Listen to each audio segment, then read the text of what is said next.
So they have this thing once a year where it's a remembrance of everybody we've helped over the year. And after that, I had to set up for my brunch and learn the next morning.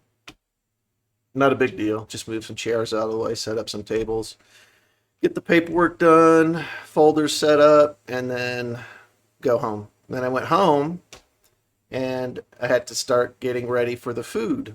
So I had to make it this time because there wasn't going to be a whole lot of people coming, and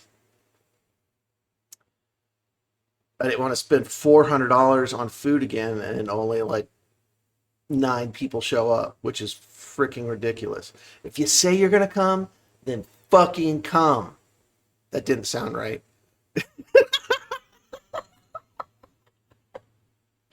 That sounds like something that would come out of my wife's mouth.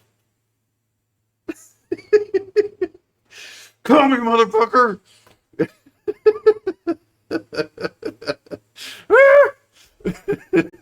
The pressure! Oh, I gotta remember to clip that one.